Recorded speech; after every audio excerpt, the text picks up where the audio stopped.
lovely Maple Grove, Minnesota, and 6footmama.com. This is Still Growing with Jennifer Ebling. Still Growing is a gardening podcast dedicated to helping you and your garden grow. Hi there, everyone, and welcome to Still Growing, and thank you for listening. I'm your host, Jennifer Ebling.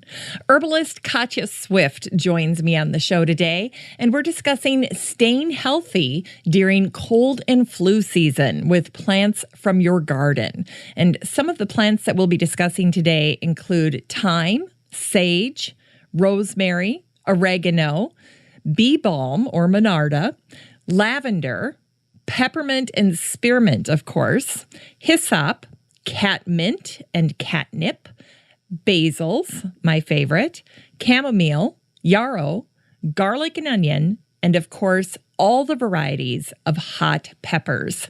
Katja will introduce us to the medicinal properties of these common plants. Staying healthy during cold and flu season with plants from your garden and knowledgeable herbalist Katja Swift. That's the topic of today's show, and it's coming up after an update on the listener community for the show and this week's Garden News Roundup. Well, first, I'd like to start out by saying thank you for listening to the Still Growing podcast this week. And of course, I always like to say that I hope you're listening to a bunch of gardening podcasts because it's such a great way to grow and learn as a gardener.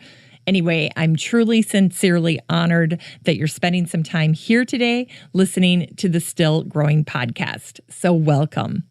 Now, one of the unique features of this show, and probably my favorite part, is the fact that we have a listener community, a free Facebook group for listeners of the show, and it's called the Still Growing Podcast Group. This is a private group on Facebook. You can find it by going to Facebook and searching for the Still Growing Podcast Group into the search bar, and then our group will just pop right up and you can request to join. Once you join, you'll have access to all of the great garden articles that I curate for the group. They'll just appear in your Facebook newsfeed. So if you'd like to see more helpful posts about gardening, then by all means, join the listener community for the show. Second, the Facebook group is the only place I go to pick lucky listeners for any of the show giveaways. Third, you get to interact with the great guests that have been on the show, like today's guest, Katja Swift. She's an herbalist out of Boston, and she will be in the group. And happy to answer any questions that you have. Happy to continue that conversation. And finally, there's no spam in our group. The content that I share with the listener community is something I work very hard to make sure is helpful and worthwhile for you. Everything I post is curated with you in mind to help you and your garden grow. Plus, it's free and easy to join. Well, it's time to welcome new members. I'd like to welcome Nicole Burt, Barry Edwards, Donna Archibald, Yuheng Zhang, Amanda Sakeda, John Wood, Wendy Ellison Featherston, Michael Dick, and Ryan Mogenberg. Welcome, you guys. Well, there were a number of fun hot topics in the group this week. Ribby Rude wrote, I've enjoyed listening to the Still Growing podcasts and learning which podcasts other gardeners listen to as well. Is there a list of the podcasts that people have recommended? My favorite podcast to add to this list is Encyclopedia Botanica. Well, Ribby, I want to thank you for your suggestion. I will definitely start to curate this master list that listeners of Still Growing are putting together, their favorite gardening podcasts that they enjoy listening to. In the meantime, this sparked some conversation. Past guest Megan Kane shared her favorites in a blog post simply called Favorite Gardening Podcasts, and that's over at creativevegetablegardener.com. Listener Renee Ford shared her favorites. She listens to Joe Gardner, You Bet Your Garden, that's one of my favorites, Plantrama, A Way to Garden, another one of my favorites, and Still Growing. Danny Perkins added in Cultivating Place. Ann Quick Page said she listens to Average Person Gardening and also Slow Flowers. Mike Katchmar likes the Vegetable Gardening podcast with Mike the Gardener. Jen Miller said that she loves falling asleep to gardening podcasts like Gardener's Corner from Radio Ulster, National Trust Podcast, On the Ledge with Jane Perrone. That's one I started listening to this year. And the RHS Gardening Podcast or the Royal Horticultural Society Podcast. Jody Tiffany Donnelly added We Dig Plants. Phil Coster added Epic Gardening, Garden Nerd, and Living Homegrown. And finally, Jennifer Stalker shared Gardener's Question Time from BBC Radio 4. Anyway, that was a great list. So I'll throw all of that together and add it as a sidebar over at my website. Patricia Chandler Newport shared a wrap-up of her project on her own home, which is really saying something because oftentimes when you're a landscape designer, the last thing you get to is your own garden. Anyway, she finally finished her front yard shrub refresh. She planted 6 7-gallon quick-fire hydrangea, 9 baby Jim boxwood, 6 winter Jim boxwood, 2 5-feet dwarf arborvitae, a couple of yards of compost, a big sack of fertilizer, and she has a sore back to show for all of her efforts. And then finally, she shared this little side note. In 6 years, I have planted 51 shrubs and 3 trees in my front yard. And I like that she did that. I like that she looked back and tallied up her work because sometimes year over year, the incremental progress that we make in our gardens can seem not as significant as we want it to be. But over time, all of those efforts add up and you can get a real sense of accomplishment when you aggregate it all together. So great job, Patricia. It looks wonderful. And as Patricia reminds us, fall is the best time to put in shrubs. They will have slow root growth throughout the winter and none of the stress of spring and summer heat. Patricia always uses a good root starter with mycorrhiza and makes sure that they get regular deep watering through hard freeze. And her favorite product is Biotone. Good to know. This week in the group, I asked a question, what's your favorite houseplant? And number 1 in this spot is succulents, and number 2 is orchids. So Deborah Lee Baldwin, the queen of succulents, would be happy to know that succulents are still top of the list, even as houseplants. Well, listeners always do such a great job of sharing pictures and videos of what's going on in their garden. One of my favorites this week was from Ann Quick Page. She shared a sweet little photo of her little boy standing by one of her last harvests out of her garden in New Hampshire. He's just a sweetheart. She had celery, carrots, and kale. And she also said that she has tons of flat leaf parsley still and Swiss chard. Anyway, this was one of my favorite pictures this week. Just so sweet. Now, if you have questions or comments, suggestions or feedback for the show, you can always contact the show by calling this number, 865-333-GROW or 865-333-4769. I'd love to hear your voice. All right, now it's time for the Garden News Roundup. This is a curated group of posts and articles that I've shared over the past week with the listener community in the free Facebook group, the Still Growing Podcast group. And it's made up of a dozen different segments, from updates on past guests to articles featuring fascinating folks in the world of horticulture that I'd love to chat with. And that's something I call the Dream Guest segment. Now, what's nice about this for you is that you can stay pretty informed about the news in horticulture and gardening just by listening to this part of the show each week. And you can easily check out these curated articles and posts for yourself because I share all of it with the listener community in the free Facebook group, the Still Growing Podcast group. So if you hear something and want to read the full article, there's no need to take notes or track down links. Just head on over to the group and join. All right, let's kick things off with the guest update. Past guest Helen Battersby and her sister announced that the longtime publisher of the Toronto Gardens Journal and Source Book, Margaret Bennett Adler, has handed the publishing reins to Helen and her sister, Sarah. And I know they'll do a great job with it. Interestingly enough, Margaret began her labor of love with the Toronto Gardener's Journal at the age of 65. And now at 90, she's finally handing over the reins and taking a well-deserved break. I love stories like that. Past guest Peggy Riccio shared some great posts that she'd written over on her blog. The first was about her aloe vera plant. She calls it the plant that keeps on giving. Every May, she puts it outside on the deck to enjoy some summer sun and warmth. And then she brings it back in the fall to enjoy some downtime in the house. I do the exact same thing with mine. And then don't forget Barbara Pleasant's fantastic tip of harvesting some of the mother plants and chopping them into chunks and then throwing them in the freezer. You get the double whammy of having the healing aloe plus the cold. So I consider them to be aloe ice cubes. They're great. The kids love them as well.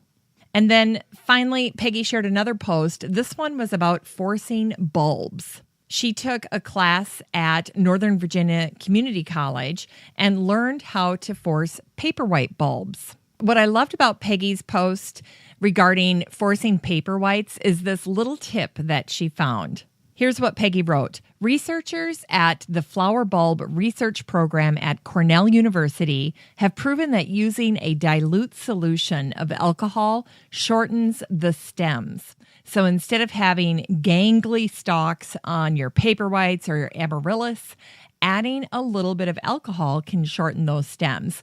Peggy points out that this is not new research, but those new to gardening will appreciate this helpful tip. Here are the instructions that she quotes. After planting the bulbs in soil or stones and adding water, wait a week until the roots develop. When the green shoots grow about 2 inches above the top of the bulbs, pour off the water and replace with a solution of 4 to 6% alcohol. Use gin, vodka, whiskey, rum, or tequila, but don't use beer or wine. If it's a 40% distilled spirit, add 1 part of the alcohol to 7 parts water to yield a 5% solution. Rubbing alcohol can be used as well. If it's 70% alcohol, dilute 1 part alcohol to 10 parts water.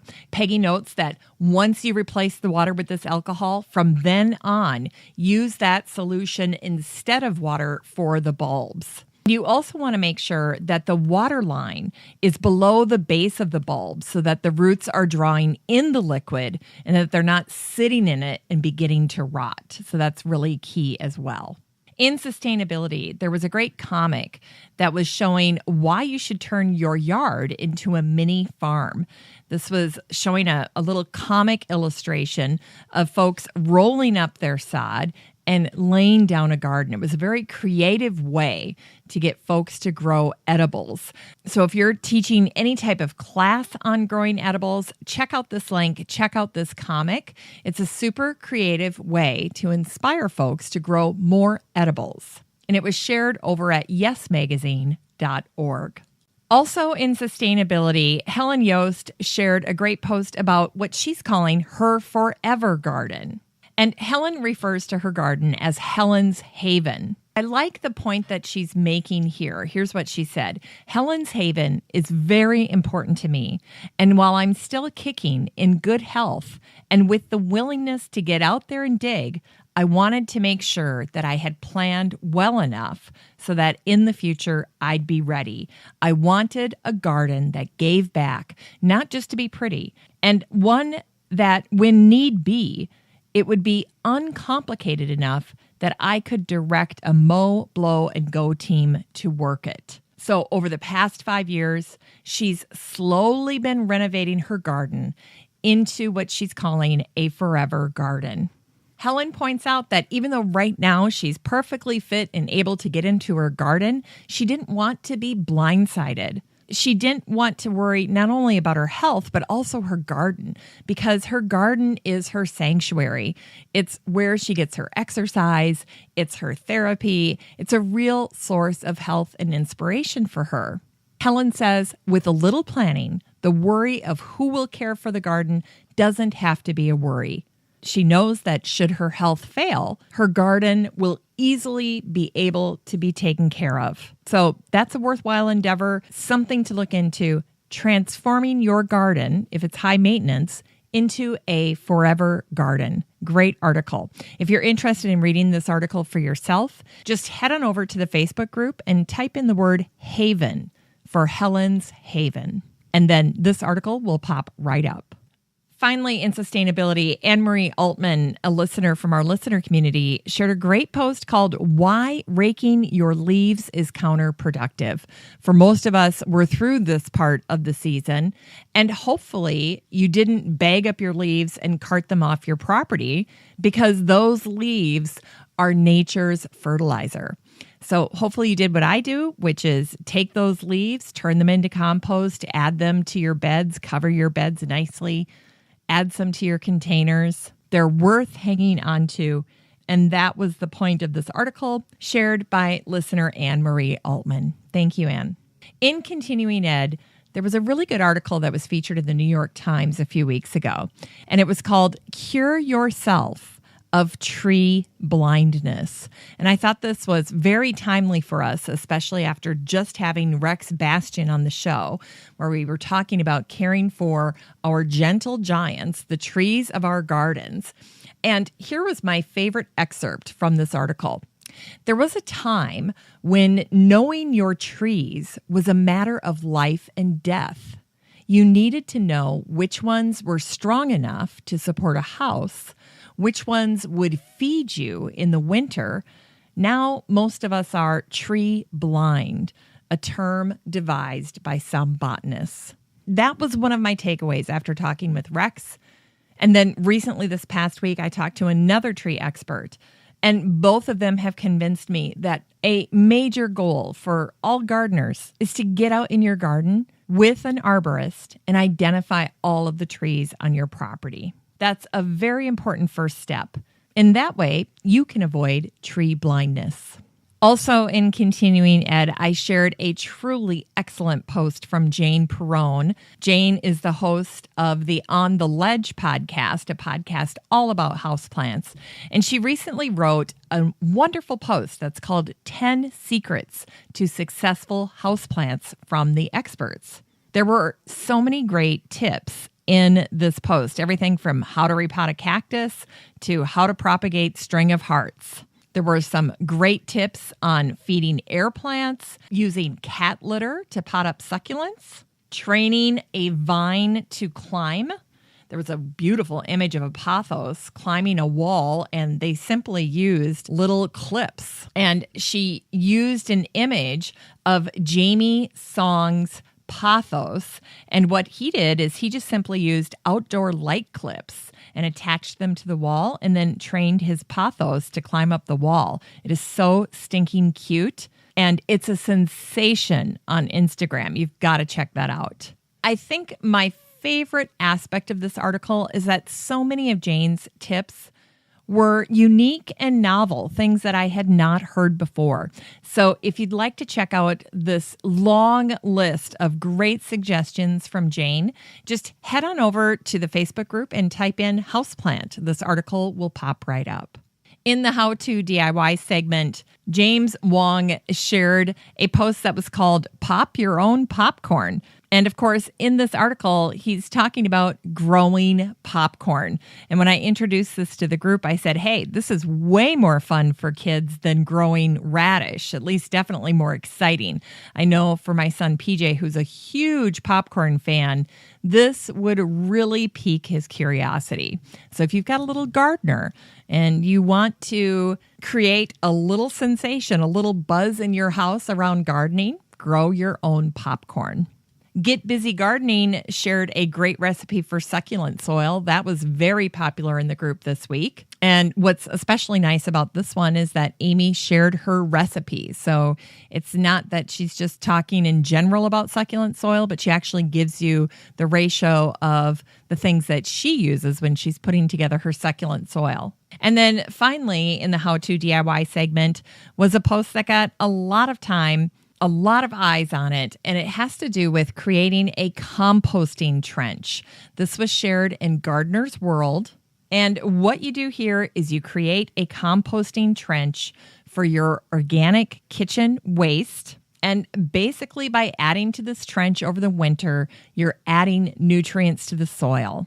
And you're also adding a little bit of moisture as well. Listener Patricia Chandler Newport said that one of her landscape assistants told her that as a child, her chore was to take all of the kitchen scraps out to the garden and bury them. She said they never used fertilizer of any sort. Isn't that a great tradition to teach your kids? Love that. In the plant spotlight this week, I stumbled on a beautiful photo, and it was showing milkweed, and the seed pods were kind of exploding, and there were seed heads all around these pods, and people loved that picture. It was so beautiful, in fact, that a lot of listeners just had no idea of the scale because it seemed so huge. If you want to check it out for yourself, just head on over to the group and type in milkweed, and that photo will pop right up. And once again, thanks to Mary Simons for sharing that photo with us.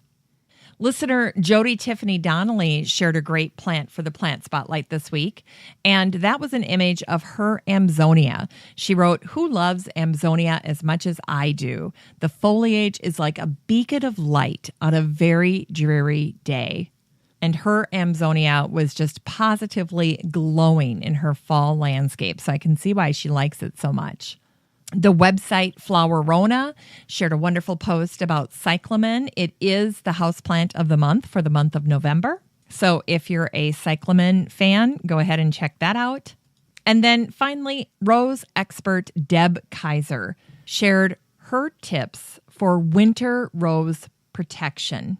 Deb gardens in Minnesota, and she's found kind and gentle ways to wrap up the growing season for her roses, and she shared them in this article. It's very well done. Boy, there were a lot of articles in the news in horticulture this week. First, there was a true find that happened, and it was something that was hiding in plain sight in the Missouri Botanical Gardens Library. What they stumbled on was a forgotten rare coloring book that was 257 years old. It is something else. It was called The Florist, and when it was created, it was not created for educational purposes. It wasn't for exploration either. It wasn't part of plant exploration. It was just simply a coloring book, and it was printed back in 1760 in London, and it was called The Florist, and it had 60 images of flowers with introductions for drawing and painting according to nature. The printer, Robert Sayer, said right up front, "It's a new work intended for the use and amusement of gentlemen and ladies delighting in that art." Today, there are fewer than 10 copies of this book preserved in libraries. And we owe a debt of gratitude to botanist Amy Poole, because she's the one that discovered it when she was doing some light reading on the history of botanical illustration when she happened upon a reference to this 1760 coloring book, The Florist. She just took it upon herself to enter the title into the garden's digital catalog, and sure enough, here they had a copy. What a thrilling find for them. That was cool. NPR did a wonderful job recapping the victory gardens that were planted in Washington, D.C. this year. These gardens were important because they were commemorating the 100th anniversary of the U.S. entering World War I in 1917. The part that was super cool is that as they were planting these gardens, they were truly trying to find varieties that were planted 100 years ago.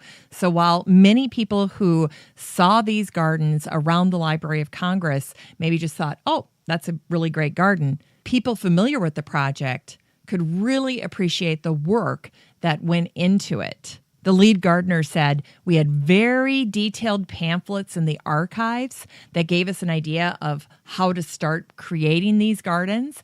And then he'd sit home at night hunting through catalogs thinking, I need to find a bean cultivated before 1917. That's the kind of attention to detail that went into these victory gardens in Washington, D.C. this summer. Super cool. The Guardian shared a neat article that was all about a recent discovery in a Vincent van Gogh painting. A conservator came across a grasshopper submerged in paint while looking at Van Gogh's olive trees painting with a microscope. And insects were a real challenge to painters who were painting outside. In fact, in an 1885 letter to his brother Theo, Van Gogh wrote about the downside of painting outdoors. He said, I must have picked up a few hundred flies and more off of the 4 canvases that you'll be getting, not to mention dust and sand.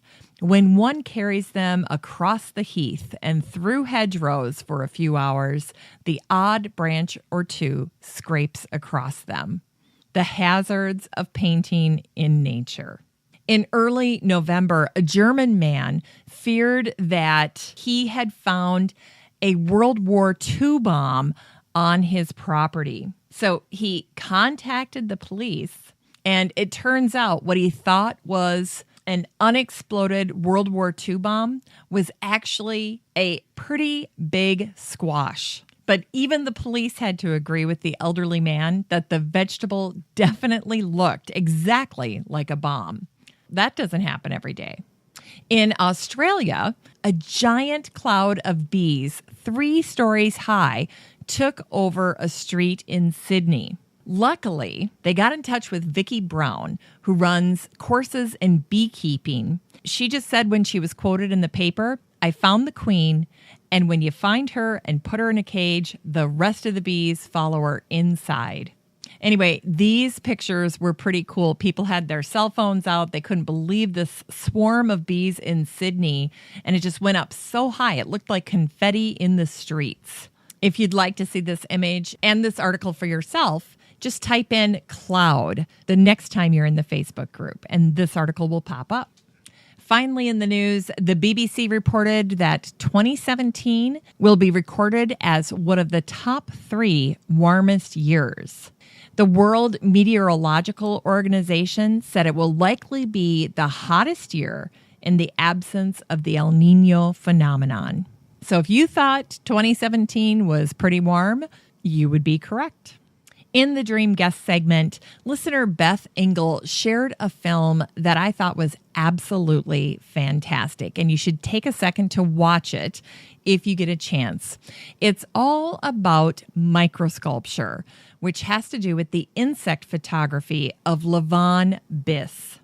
What he does is he will take obscure insects and then photograph them using extreme zoom technology. And then he'll piece these individual photos together to create unbelievable images of insects, super close up.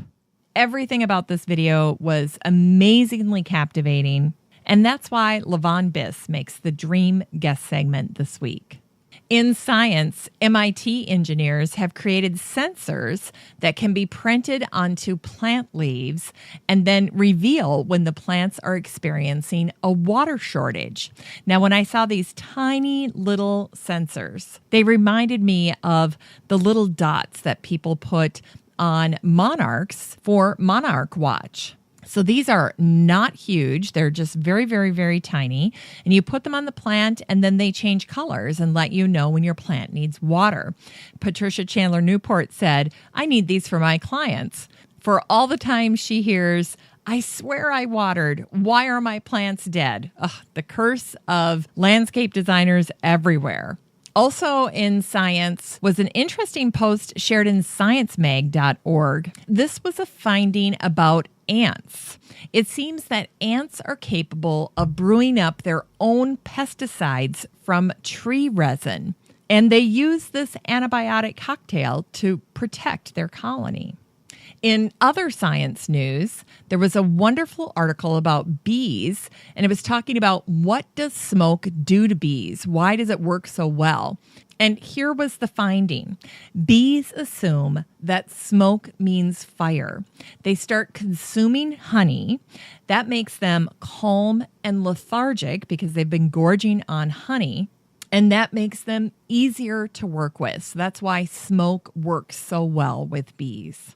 In shopping this week, I shared a post just for the fun of it, and it was talking about the best houseplant for your zodiac sign. Listeners had fun just checking out this list and seeing what houseplant they should have for their zodiac sign. If you want to check out yours, just type in zodiac over in the Facebook group.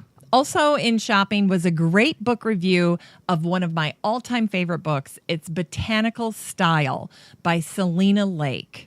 This was also featured in flowerrona.com, a great website, and they agree with me. They love this book. Now, if you head on over to Amazon, you can get this book for under $15, and it would make a great Christmas present for a gardener in your life or just to treat yourself. Botanical Style by Selena Lake. Enjoy. In recipes this week, there was just a simple mashed cauliflower recipe. And what's great about this is it said it's the creamiest mashed cauliflower recipe, but it does not include cream. So not only is mashed cauliflower a tasty alternative to potatoes, but it's incredibly easy to make. And what's great about cauliflower is you can't over mash it the way you can potatoes. So bonus for cauliflower. In inspiration, the Amsterdam Tulip Museum did us all a favor, and they shared the 11 Twitter handles every tulip fan should follow. So I opened up this post, and I literally went through one right after another, 11 of them, and just followed them all, so that my Twitter feed can be filled with beautiful tulips. And I know I'm going to love that, especially come spring. So if you want to make your Twitter feed more beautiful, check out this post. The next time you're in Facebook, in the Facebook group, the Still Growing Podcast group, just type in Twitter or tulip, and this post will pop up, and you can do the same thing. Finally, in inspiration, last Friday, I shared a song from an artist that I recently discovered.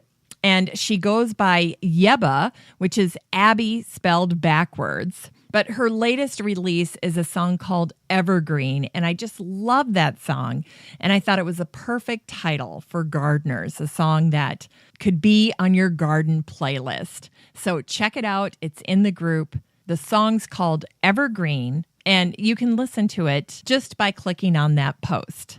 So search for either Yeba or Evergreen, and that post will just pop right up. It'll link right to iTunes. In quotables this week are two poems that I found on social media. The first is called October, November by Hart Crane, who was born in 1889 and died in 1932. Here's October, November. Indian summer sun with crimson feathers whips away the mists, dives through the filter of trellises, and gilds the silver on the blotched arbor seats. Now gold and purple scintillate on trees that seem dancing in delirium. Then the moon, in a mad orange flare, floods the grape-hung night. The other fun poem that I found was by Joy Harjo. Her poem, Remember, happens to have been posted on buses in Rhode Island through November 15th. Here it is. Remember the plants, trees, animal life, who all have their tribes, their families, their histories too. Talk to them. Listen to them. They are alive poems. Remember the wind. Remember her voice. She knows the origin of this universe. Remember, you are all people, and all people are you. Well, that's the Garden News Roundup for this week's show. Just a reminder, you can get all of these posts with links and bonus content in your Facebook feed if you join the listener community in the free Facebook group, the Still Growing Podcast Group. I'd love to meet you in the group. With that, let's transition to the topic of today's show, staying healthy during cold and flu season with plants from your garden, and knowledgeable expert, herbalist Katja Swift. Here in Minnesota, temperatures have plummeted into the teens over the past few days. Already, my hands are dry and cracking. My mom has come down with a virus. PJ's under the weather as well. And it seems I'm constantly reminding the kids to wash their hands and drink plenty of water. Every one of us is impacted by cold and flu season one way or another. Have you thought about what you can do to make sure you stay healthy during cold and flu season? Will you get a flu shot? Are you open to incorporating even more plants, fruits, and herbs into your daily health regimen? Katja is a Boston-based herbalist.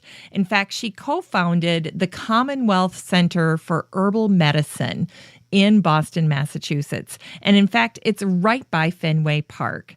Katja is the center's director of education. Today, Katja will review the effective use of plant remedies for preventing colds and flu, since avoiding getting sick is something on everybody's mind, especially as we head into winter. This episode focuses both on providing relief to others who need it, as well as maintaining good self-care, as always, with plants direct from the garden. Katja will cover how to decrease your chances of getting a cold or flu, how to decrease the length and severity of illness if you do get sick, how to make powerfully immune-boosting recipes that taste great, how to make home remedies specifically for sore throat, cough, sinus congestion, fever, and ear infections, and finally, how to be stocked and prepared for the cold and flu season ahead. Plant-based remedies don't just simply mask symptoms. They work with the whole body to boost the immune system, and they're extremely effective antibacterials and antivirals. They naturally shine at helping build and restore the health of the system. In this episode, Katja will cover the foods and teas to get you through the cold and flu season. This includes simple recipes to make before the season begins and really simple recipes once you or someone you care for becomes sick. Katja will also go through what you can buy at the store to have on hand. Finally, and most importantly, Katja will go through the best ways to avoid becoming sick in the first place. I'm so thrilled you're here to join me for this highly informative chat with Katja Swift. When cold and flu season hits this year, you'll be glad you listened. Staying healthy during cold and flu season with plants from your garden. Here's my chat with knowledgeable herbalist Katja Swift. Well, welcome to the show, Katja. Hi, Jen. Thanks so much for having me. Well, I am thrilled that we are talking about something that's on everybody's mind. I know for sure it's on my mom's mind because she keeps talking to me about the kids. She wants to make sure they're washing their hands and they're staying hydrated and all that good stuff. And we're talking about cold and flu season and how we can use plants from our garden, not just herbs, to help keep us healthy this year. It's amazing, actually. It turns out that, well, I guess maybe it's not amazing at all. Maybe it is the most mundane and totally logical thing. Humans have dealt with cold and flu forever, right? Like respiratory crud has always been a thing that humans have had to deal with. So colds and flus have been with us forever. So of course there are plants that help us work with it. And of course there are plants that are really common to us. Yeah. And maybe they're even common to us because we've been working with them forever for respiratory gunk. That's exactly right. And the other thing that I liked, because you and I did a pre-chat earlier this week before this conversation, and one of the things you shared with me, and I thought, you know what, that is such a great idea. We're talking about more than just herbs here. I think people always think about the herbs, but they forget there are fruits, there are vegetables, there are other plants in our garden that we need to think about when we're talking about using plants to stay healthy. Absolutely. What are some of the ones we're going to talk about today? Can you give us kind of an overview if we were planting a garden for next spring with the idea that we were going to be basically planting our own apothecary? What are some of your must-haves? Well, it doesn't even have to be the exotic ones. It's all stuff that you're probably very familiar with. I really want to talk about a bunch of mint family plants. So on one hand, thyme and sage, rosemary, oregano. I really love bee balm. That's Monarda. Usually I use Monarda fistulosa, but any of the Monardas will work. And then the other side of the mint family, the lavender, peppermint, spearmint, hyssop, and catnip group. And those sort of, if you just think about being in the garden with those plants, you like automatically your mind is kind of grouping those into two categories because their smell is very different. And even though lavender and peppermint don't smell the same, they have something in common with each other that's different than like oregano. You can kind of put those in two groups. Okay, so do we have a name for these groups? I think on one you said you called them the cool mints. What's your name for the other group? Maybe we just call them the pizza mints.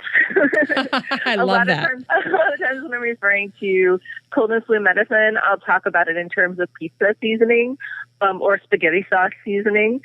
So, that's your thyme, your sage, your rosemary.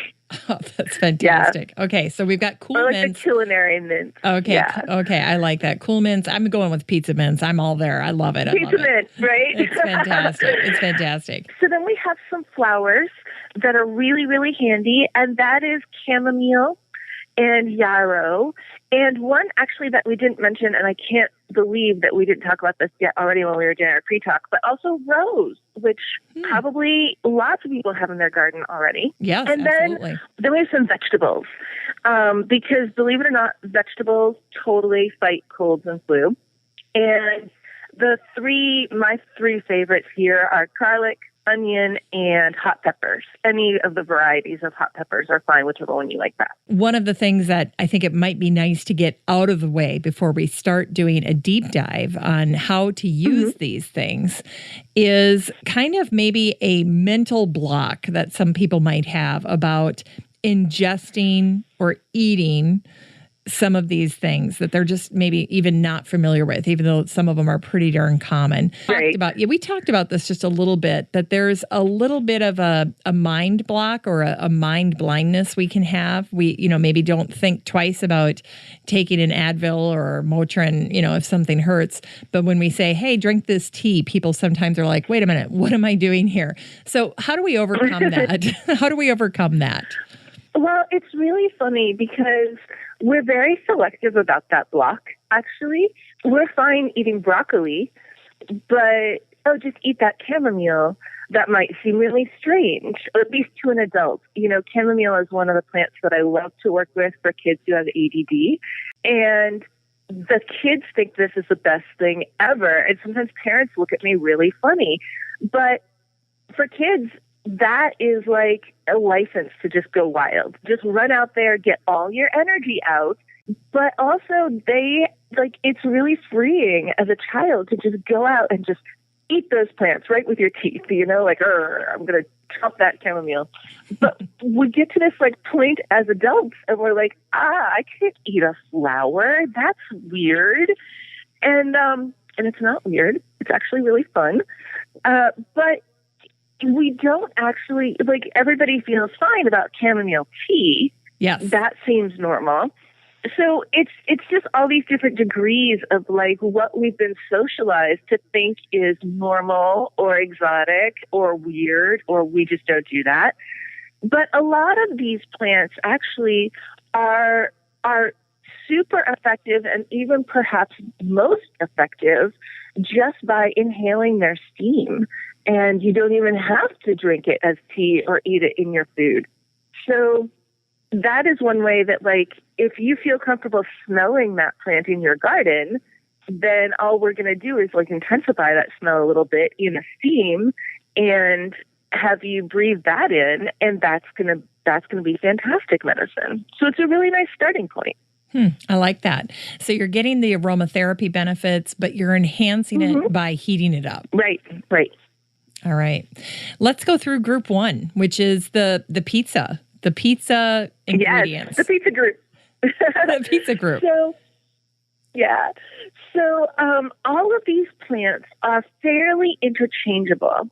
Now, each one has its own kind of personality, but if you don't have any time left from the summer harvest and you've got sage or you've got oregano or you've got monarda, then just swap them.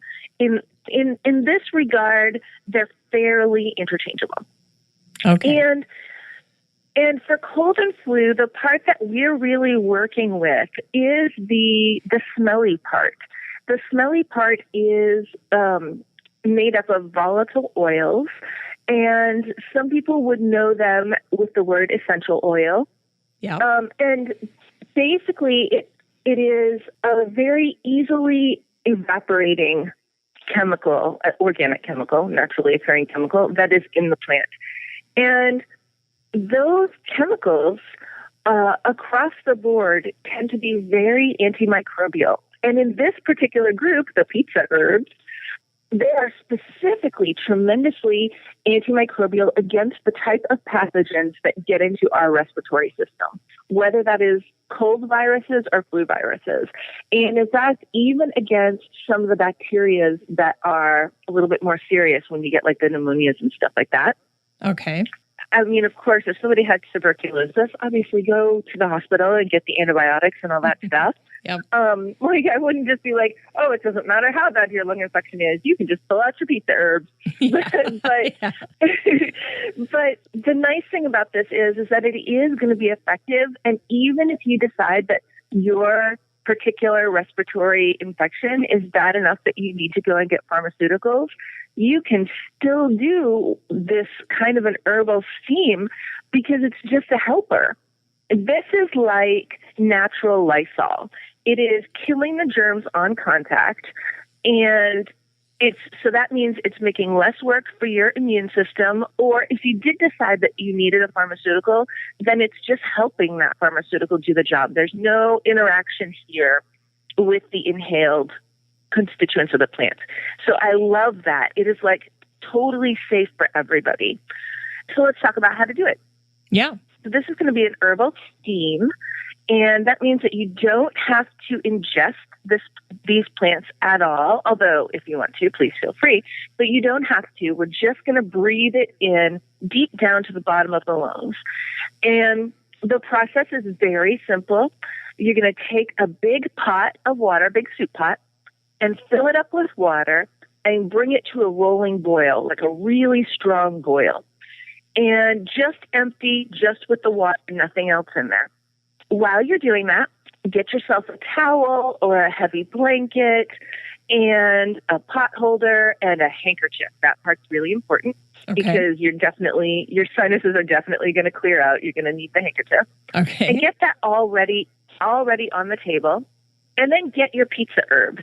So whether that's thyme or sage or rosemary, oregano, monarda, and I'll talk about why they're each a little different, but in this case, you can use any of them. All right. And get that ready on the table too. I prefer to use dried plant for this because it's a little bit more concentrated. If you are going to use fresh plant, just use a little more. You read my mind. But I really like a good handful or even a handful and a half of the dried plant material. So if you're using fresh, use 2 handfuls or a little more. So you've got your pot of water. It is boiling like crazy. You've got everything laid out on the table ready for you. You're just going to bring that pot of water to the table, have a seat right in front of it, toss your handful or 2 handfuls of herbs right in, and then quickly put the towel over your head and make yourself a tent right over that pot of water so that all of the steam is going right into your face, basically. Don't touch the pot and burn yourself or whatever. Yep. But what you want is that towel is going to focus all that steam. You're making yourself like your very own sauna right there at the kitchen table. Yep. And breathing that steam in deep down into your lungs. And the first few breaths are going to be really intense because that's that first rush of those essential oils. And it'll be hot because the steam is very hot, and it'll be kind of prickly feeling. Like it'll be hot because the temperature is hot, but also hot because the smell is hot, if that makes sense. I'm feeling better already. It is that heat and that intense smell. That is that herbal Lysol. That is that germ-killing action that is happening.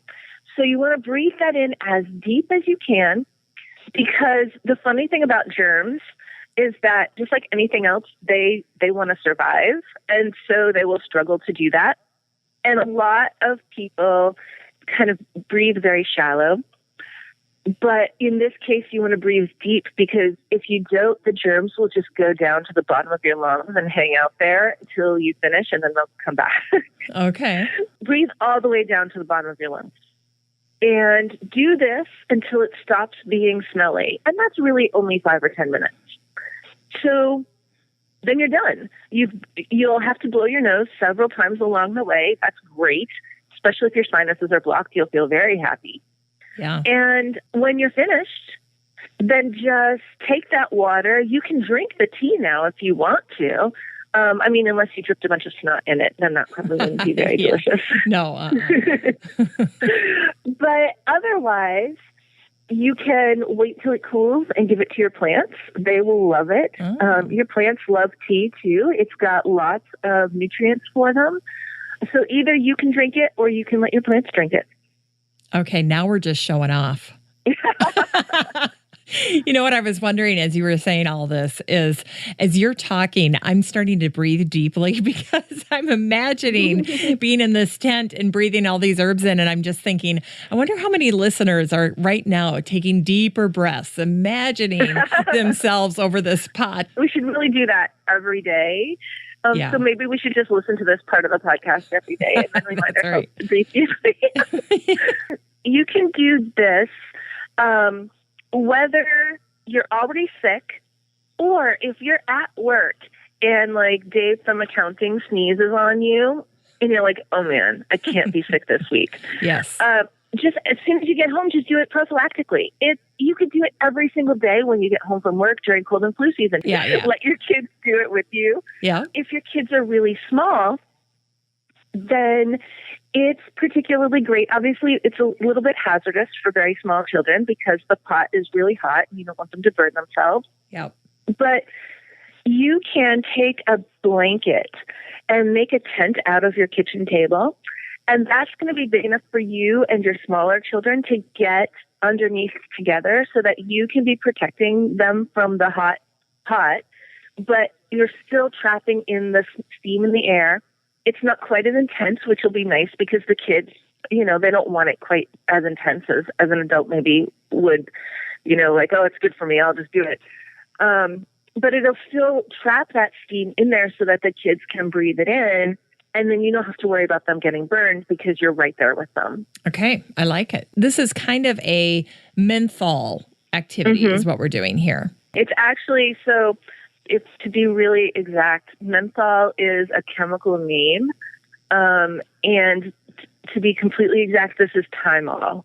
And we don't have to make that specificness, but you could say it's like menthol because menthol is...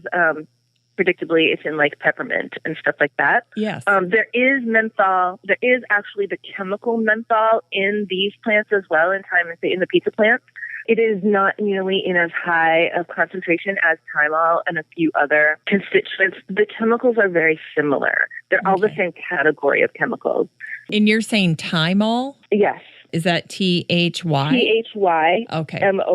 Yep. Okay. And it's just called that because even though many plants have that chemical in them, it was discovered first in the plant thyme, and so that's what they named it after. Huh. But it turns out that most of these, like there's one limol that is found in lemons and limes, but it's also found in a whole lot of other plants, including these pizza plants, because it turns out that all these chemicals are just ways that the plants adapt to their environment. And just like humans in many different cultures figured out that writing is a useful thing to do, plants figured out that, this particular chemical is really useful and I can use it. And lots of different plants figured that out. But when we started discovering them, we thought that they only were part of one plant until we started realizing they're actually in lots of plants. Okay. Let me ask you this. This is just a personal question on the side since you brought up limol. I have a friend who swears by drinking hot water with lemon first thing every single morning. So I thought, you know what? I'm going to try it. So this morning, as I'm talking to you, that's what I'm doing. I'm assuming then I'm getting the benefits of this limol. Is there anything else that's doing for me? Yes, there's actually quite a lot that's going on there. So lemon is, well, first off, there's some vitamin C and stuff like that that's happening. So, I mean, that's not for nothing. Okay. But lemon is very sour, and that sourness has a very specific effect on your digestive system. It's actually really fascinating to look at how different flavors stimulate the body to have different responses. So you may have seen studies recently where they figured out that aspartame and the other artificial sweeteners actually are just as bad for diabetics as sugar. Maybe not quite just as bad, but close. You know, they are also bad for diabetics because even though there's no actual sugar, and so there should not be an insulin release, as soon as your mouth gets the message of sweetness, you actually do release insulin, even though there's no sugar present. So that is an example of something that our body does in response to all flavors, not just sweet. Every different flavor that hits your mouth, your body actually begins to respond to that immediately. And so bitter flavors are very well known for their ability to improve digestion.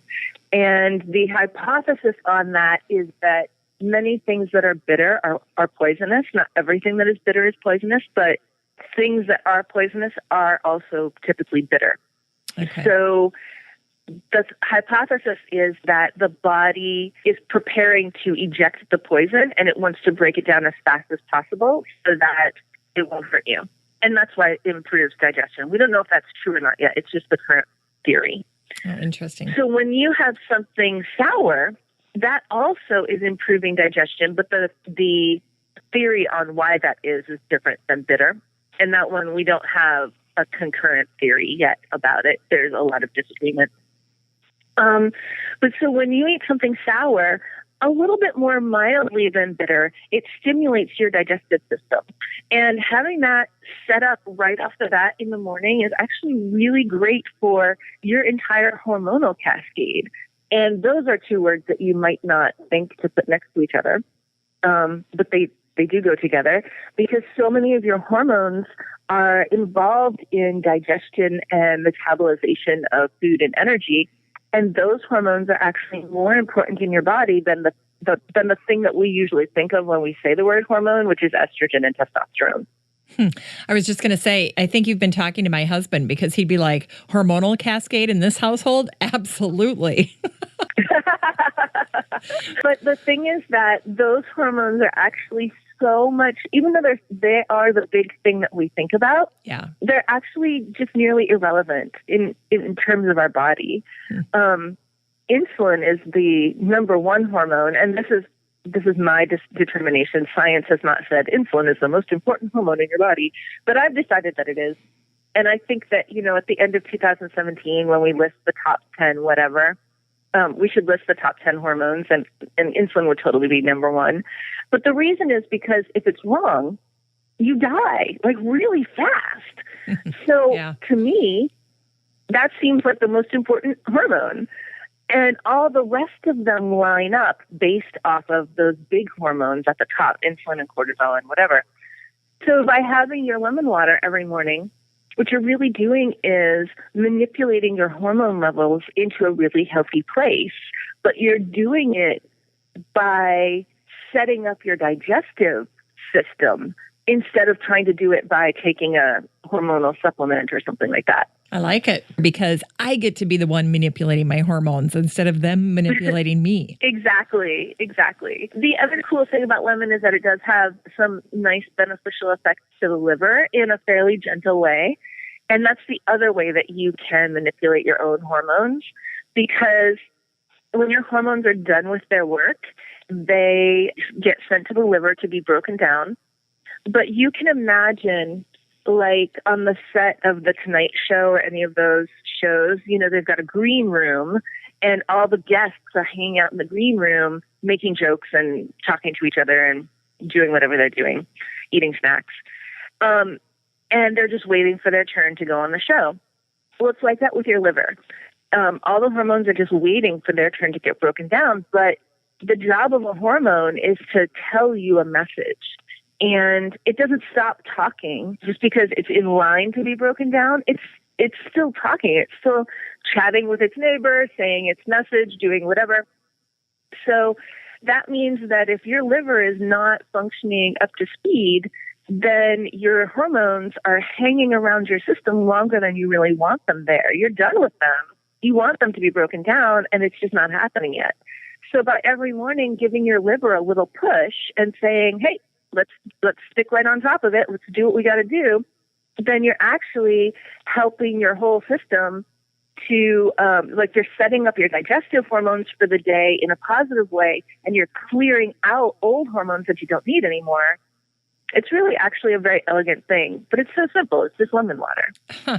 Very interesting. Well, and I think that's going to be the reaction. It is as simple as inhaling steamed water with herbs or drinking lemon water. It is that simple. Yep, it is that simple. It really is that simple. And, obviously not everything is that simple, but this is day-to-day stuff. Humans have been around for a really long time. We had to develop ways to deal with the day-to-day stuff. Yep. So that's what this is. Well, let's do a deep dive on these pizza herbs, one at a time. Tell us their strengths. Tell us what are the standout features. All right. For a long time, thyme has really been my favorite of them. It is, along with Monarda, it is really hot. I think it's even hotter than oregano. I really think that thyme is the hottest of them. If you are a person who likes to go like really slow and gentle, then you might like sage better. But thyme is like, let's just do this. It is, it's funny that its name is thyme because it's like, I don't have time to be sick. Interesting. Okay, well then you need time. And I'm a pretty type A person and I'm usually overscheduled. So I am just like, give me the big guns. Let's just get this over with. So thyme is really my favorite. It is, like I said, it's really, really hot. And it has a real pungency. They all do have a pungency, but thyme really has that. And pungent is, if you think about garlic is pungent. It's that sort of not exactly bitter flavor that is, it's a garlic flavor. It's not a word that we use very often anymore, and so it's kind of hard to describe, but that garlic flavor is definitely pungent. So thyme has that too. And when you say hot, what are you meaning? Are you meaning like spicy? Or are you meaning like popular? Or what do you mean when you're saying hot? Hot like a pepper. Yeah. Okay. It's that same type of heat. It's a different kind of spicy, but it has that heat. And if it seems weird, if you're like, I've never thought of thyme as hot. Yeah. Then, really breathe it in deep.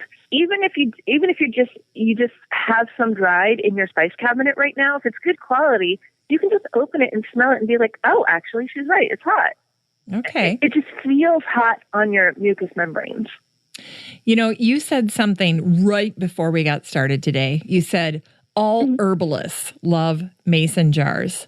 So if we have time growing in our gardens and we want to bring some of that in so we can enjoy the power and the heat of thyme, we could literally just put some in a mason jar and seal it up, right? You totally can. Yep. I mean, make sure it's dried really well, but yes, you totally can. Okay. And as long as it is smelly, as long as whenever you open the jar, you get a big whiff of thyme, it's still good. Okay. Yeah. So then sage is a little bit more gentle. And if you think about the leaf of sage too, it does have a little bit of softness to it. Yeah. I mean, it has the heat, it has the pungency, but it's just not quite as sharp as thyme is. So if you want to go a little slower, then the sage is really good. Or if you're like, boy, I really feel that this steam stuff works, but I just can't stand quite that intensity. It's so sharp. And the sage is a little bit more gentle. Also, some people really like sage tea already, and they may find that a really delicious tea to drink. So if you feel like, well, I've watered all my plants because I'm doing a thyme steam every day this week and my plants don't need any more thyme, then switch to sage and drink the tea yourself. It's excellent for the digestive system, and that's really great because you've probably got a bunch of postnasal drip going on and your stomach is probably not super excited about that. So it's nice to have that tea and also drink it, but it's also nice to have one that is still very effective, a plant that's still very effective, but it's just not quite as intense as the thyme is. It kind of gives you a little break. Okay. And then rosemary is... It was Shakespeare, I guess, that said rosemary for remembrance. Yes. I think it was Ophelia, maybe. I'm so glad you bring that up because I always think about that when I plant rosemary. It's true, actually. Rosemary, in addition to having a lot of those same antimicrobial constituents, antimicrobial chemicals, organic chemicals in the plant, it also has the ability to stimulate the circulatory system in the brain. So it is improving the blood flow to your brain, which means if you are having the kind of cold where you feel like you can't think and you cannot add 2 + 2, you're just like your head is just completely stuffed with cotton and your brain just doesn't function. Yep. Then rosemary might be the one that you want. You're still getting all of the respiratory action from it, but you're also getting that boost of let's improve the blood flow to the brain. Let's clear out some of these cobwebs. I need to be able to think today. So that one has that real sort of brain function association along with it. Okay. Oregano, I don't use very often. The smell of all of these plants, it's similar. There's definite sameness to them. You can tell that they all are related to each other. But man, there is just something about oregano that's kind of a turnoff for me. That might not be true. Obviously, that's not true for everyone. Everybody has their preferences. So if oregano is the most delicious smelling thing on the planet to you, then by all means, use oregano. A lot of people are really excited about oregano. It's a very trendy plant. You can buy the oil of oregano capsules and all that kind of stuff. It is super, super effective.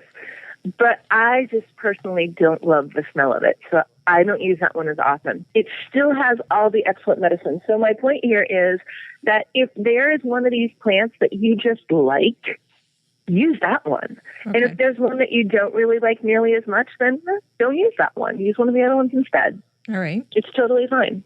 Okay, and then, oh my goodness, Monarda. So some people call it bee balm, and some people call it wild bergamot. There's a lot of different Monardas. I grow Monarda fistulosa, but as long as it is good and smelly, then go for it. It really has a lot of the same smells that thyme has, but then it has bonus on top of that. And the thing about the smell is that, remember, we're working with the volatile oils. That is the smelly part. So if you smell something that is the same, that means that those chemicals are present in both plants. So Monarda has a lot of the same smells that thyme has, And then it has extra ones on top of that. And it is really my super favorite. If I can't get it, then thyme ice is still like my standard go-to. But when I can get my hands on Monarda, that is like even better. It has just a nice complexity to it. It's a tea that I enjoy drinking. It's a strong flavor, but I like it. So I'm more likely to drink that myself than to give it to the plants. I don't really love thyme tea.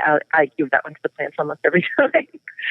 But it really has that, just something extra to it that is really, really nice. And again, it's one of the really strong ones. So I feel like no time to be sick today, and I'm fresh out of time, but I've got lots of Monarda, then that one's going to be great. I always think of the fragrance of Monarda as a little bit elusive as well when I'm in the garden. Yeah.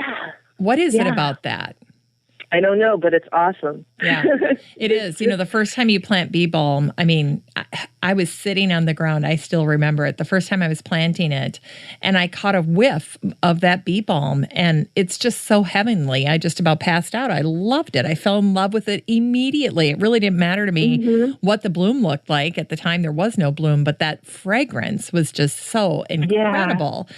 What strikes me about it is it doesn't have that constant emission the way that lilacs do or roses do or these other herbs. It just seems like it's a little more fleeting. Yeah. A lot of the plants, they'll smell if you disturb them or if the sun is very hot on them. That's when you really get the smell. A rose pretty much just smells all the time. If you're standing beside it, it smells. But these like minty ones, you kind of need to disturb it a little bit, or like if it's the height of the day, if it's the hot part of the day, then it'll also smell right there. It's really about releasing those volatile oils. You know, it's like the sun is an essential oil diffuser, if you think about it. I like that. Let me ask you this: how did Monarda, bee balm, bergamot end up as a pizza herb? How is that part of that group? Because, of course, I don't think about that when I think about pizza. No. It's really just on the category of the smell, and that it does have so much similarity at the molecular level with thyme and oregano. So that's how it gets into that category, even though we don't usually put it on pizza. All right. We'll put it on the table, on the red and white checkered tablecloth while we're eating our pizza. We'll have some beautiful bee balm. That's right. All right. That'll be the bouquet that we have. All right. Okay. Yes. I just got to get that straight in my own mind because, you know, I'll talk about this down the road and then I'll be like, now, why was that a pizza herb? And I won't remember. So. Yeah. No, that's right. It's just the flower on the table. Okay. Yeah, it's the flower on our table in our pizza restaurant. Okay. Any others that we want to talk about here before we move into the cool mints? No, but one thing that I don't want to forget is that I definitely want to talk about eyes, because when you have a cold, your eyes are doing like their own thing. And I feel like a lot of times when you have a cold, your eyes get their own kind of infection. Or that's when people are really prone to getting a sty or something like that. And this is going to come up several times. It's going to come up again with the cool mints, and it's going to come up with chamomile and yarrow. But believe it or not, your pizza plants are really excellent for that. And my favorite way to deal with a sty or conjunctivitis or just I have a cold and my eyes are all affected by that too, not necessarily infected, but affected, you know? Yep. Is just when I'm doing that steam is make sure a lot of the steam goes into my eyes. It is the fastest way to get rid of a sty. I can't even tell you. Really? Yeah, it's very impressive, actually. So that's going to come up because the cool mints are good at that also. And obviously chamomile is like, if anybody has heard anything about an herb they could use for eye infections, they've probably heard chamomile. And that's totally true. But believe it or not, these pizza plants, they're really good for it. And I know we've kind of glommed cold and flu together here. But in this situation, you're saying either cold or flu, you can start with this. You can start with the pizza herbs and the steaming of those herbs. Yes, you really can. And so cold and flu are different in the way that those viruses act in the body. But in this particular case, remember, this is just herbal lifestyle. So we're literally just, it's kind of like a shotgun. We're just like, let's just kill everything. And it doesn't like hurt your good stuff.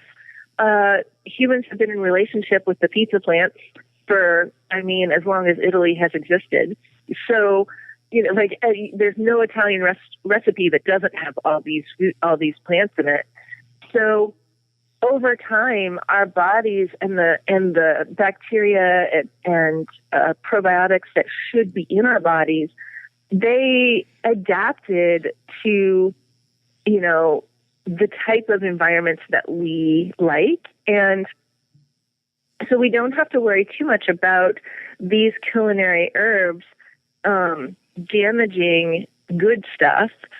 But it's really kind of an indiscriminate, let's just clear everything out kind of an approach.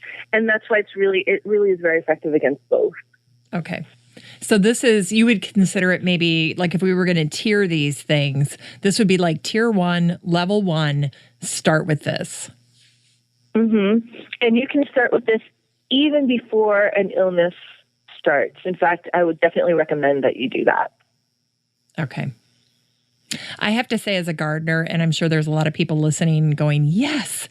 One of my favorite things is when you said you can repurpose that water after you've used it to heal yourself. You can use it as kind of a gray water and go and use it as fertilizer on your plants. I loved that. No, it's green water. Oh, it's green water. Oh, it's Katja. Green water. I like it. Excellent. All right. Cool mints. Are we ready for the cool mints? Cool mints. So this is our lavender and peppermint, spearmint, hyssop, and catnip. And they all also have a little bit different in their makeup. But these are fantastic. Okay, well, I should just say right off the bat, you can steam with these too. Okay. So if you're like, but I don't like pizza plants, but I really love spearmint, oh, go right ahead. Steam with your spearmint. It'll actually be fine. A lot of the same essential oils, a lot of the same chemical constituents are in these plants too. They are actually in the mint family. They have a lot of things in common. It's really just at the level of concentration that we're looking at. So the reason that I favor thyme and Monarda is because they have a higher percentage of certain constituents than spearmint does. But spearmint still has those constituents, and it has other ones that are also really great. When I heard you talk about using this as a steam application as well, when we get sick, my daughter and I a lot of times will go to our local health club. It's Lifetime Fitness. And they do this where they put mint aromatherapy and they'll put that in the steam room. And so you just go in there.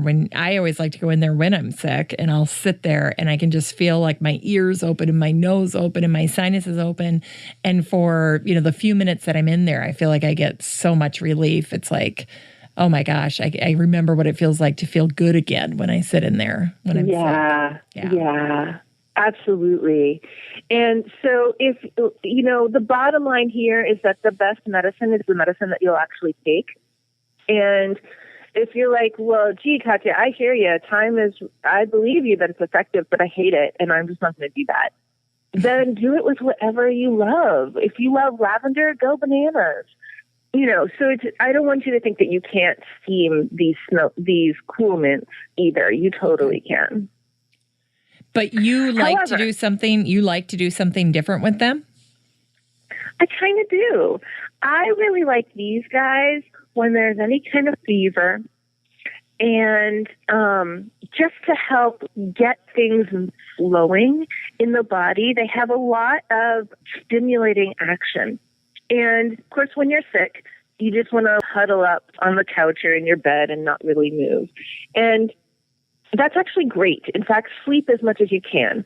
The only problem is that part of being sick is your lymphatic system, because that's how you're going to get the trash out. I don't mean to be like super militaristic here, but I'm going to be very militaristic in this example. When you get sick, it's kind of like a war in your body, and you've got immune responders who are killing the pathogens, and now there's like dead pathogen bits all over your insides, and you have to clean that up. And that cleanup crew is your lymphatic system. But your lymphatic system doesn't have a pump like your heart. So the only way that you can move your lymph is by moving your body. But when you're sick, you don't want to go for a walk. You want to be a lump. So another way to get things moving is to move your blood, because that changes the way that all the fluids in your body have their pressure. And by moving the blood around, you're putting pressure that will force the lymph to also move around. So it's kind of a roundabout way of doing it, but you're a lump. You're not going for a jog today. So this is the way that we're going to do it when we are sick. And the other thing is that these cool mints will help move a fever around. And so if you do have a fever, and that would mean you have the flu and not a cold, because you don't get a fever for a cold, you just get fevers with the flu. Mm-hmm. If you do have a fever, then you want to let that release. You want to let that out and literally sweat it out. That's what you're trying to do here. So these plants are going to help you do that. So you just, even in the title of them, the cool mints, the fact that they're cooling and they get things moving, that's kind of a way we can remember how we're going to use these. Yes, absolutely. And then a few of them also have some extra bonus superpowers. So let me first talk about imbibing them, and then we'll talk about their superpowers. So these you can totally just drink as tea, and peppermint is so easy to drink as tea. Most people like it, and if they don't, they'll like spearmint. They're very familiar flavors. So you're sick, you don't feel good, you're kind of picky, you're grumpy, have something familiar, have something easy. And so all these can be taken as tea, or if you want to do them as a steam, you totally can. But tea is a great way to have these. And also, the more fluids that you drink, the better off you are. So drink a lot of it. Okay. So why don't we talk about their superpowers? Lavender's big superpower, you probably already know, it is super relaxing. And for a person who is sick and they're stressed out about it, or a person who is sick, they've got a fever, but the fever isn't very productive, and so they've really they're shivering and they've tensed up all their muscles, lavender is going to help you relax that. So get yourself a good hot water bottle, wrap up in a blanket, and have a cup of lavender tea so that you can relax your body and bring that heat into yourself. It seems a little bit counterintuitive to have a cooling herb that will allow you to accept more heat, but it's that relaxing of the muscles. As long as those muscles are all tensed up, then that heat isn't flowing into you. You could have a hot water bottle right up against you, but you're tensed against it. You know what I mean? Yeah. You're not open to it. Mm-hmm. Not mentally, but physically, you're physically not open to it. Yeah. So lavender will really do that for you. Now, a cup of lavender tea all by itself is actually fairly bitter. Some people will love that, but some people that is not very appealing to. And so if you don't love the bitterness, but you really want that relaxing action in your mix, then you can just have spearmint or peppermint tea with just a little bit of lavender in it. And you'll still get that effect, but you won't have that bitter flavor. Then peppermint's superpower is that it is super, super circulatory stimulating and really, really gets your blood moving, gets blood up to the head. And it's a very familiar flavor. It can be settling to the stomach. There are some people who don't like peppermint, and I'm actually one of them, but it's fairly unusual. Most people love peppermint. So that is a plant that is very accessible gateway plant. You want to be helping somebody out. And that's a very easy way to do it because almost everybody likes it. And it's popular with kids, too. Kids like peppermint. Yes, kids like peppermint. Also, you can get it anywhere. Even if you don't have any left from your garden, like it's a plant you can just get at the grocery store. So that's pretty cool, too. You also can have it as strong or not as you like it. So you can just take a few fresh peppermint leaves, put them in water, and carry that around with you. That's a great way to have your peppermint. If you're feeling really sick, you might like more peppermint than that. And if you have a really strong cup of peppermint tea, then that can help clear your sinuses as well. And especially if you're like, well, I don't really like those pizza plants, but I do like peppermint. Well, okay, go ahead, have a good strong cup of peppermint, and you can still get that strong sinus clearing action. Yeah, and just the fragrance. It's very strong. It's very permeating. Yes, yes. And that's what you want when your sinuses are completely filled with crud. Mm-hmm. Spearmint has a lot of the same superpowers that peppermint does, but it's a little bit more gentle. And so sometimes when you're sick, you just can't handle a strong flavor too easily. And having that much more gentle flavor of spearmint might be just what people need, because it's just too overwhelming to have that very strong flavor. So it might be more pleasant, but it has most of the same qualities. It has that dispersive action. It has a settling on the stomach. It still will get through to the sinuses, not as strongly as peppermint does, but it still will do it.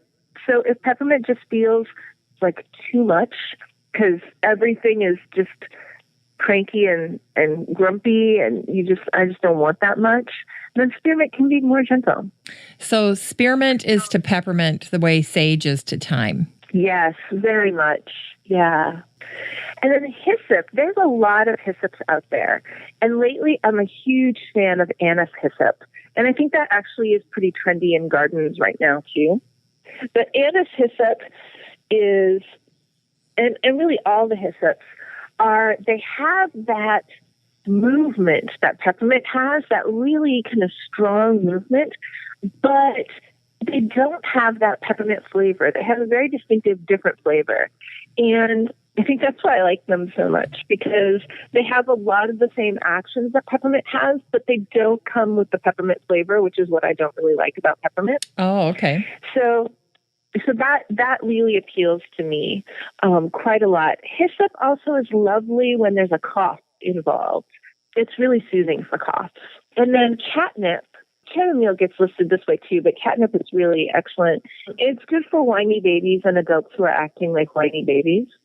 And I just love that, because when I have a cold, I am a whiny baby. I just really am. I hate to be sick. And I can really get to feeling sorry for myself when I'm sick. I'm like, oh, I have so much work to do, and now I'm going to be behind, and this is terrible, and I don't have time to be sick, and blah, blah, blah, blah, blah. That is when you really need catnip. It's fantastic. Catnip is really excellent for fever. Of all of these cooling mints, catnip is really the one that I think of first for fever. Really? And it has, really, it does. It really has a very good dispersive quality to it. And it has some pain-killing action. So that's really nice, too. It is like if you've got that headache going along with whatever else is happening for you, part of that headache is probably caused by sinus pressure, so we do need to move that. But part of it is also just, hey, this hurts. And catnip is good for that. Really, really good. And do you feel the same way about cat mint? So there's cat mint and then there's catnip. Yes.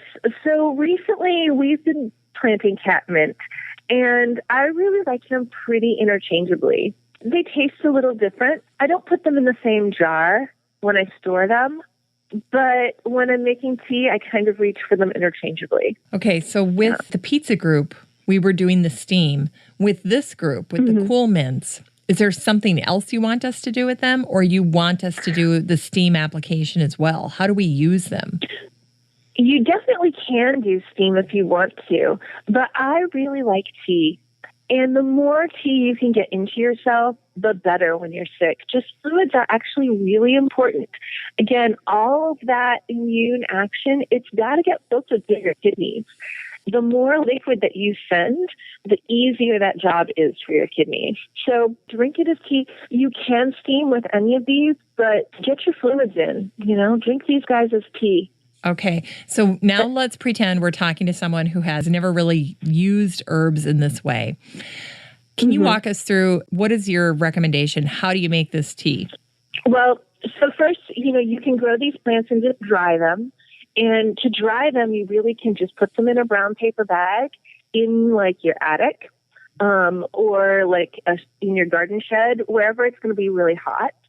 And in a day or two, they'll be good and dry for you. Don't stuff them in the bag. Put them loosely in there. But the bag is just to keep them kind of contained. So, okay, now they're dried. Great. You've got them. It's winter. I prefer to boil water on the stove than to microwave it.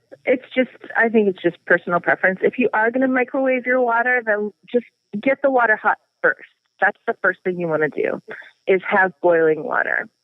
And then put your plant matter in it. And this will be different for different types of tea. But because these teas are very aromatic, they have a lot of that volatile oil constituent, we really want to be super present with them while we make it.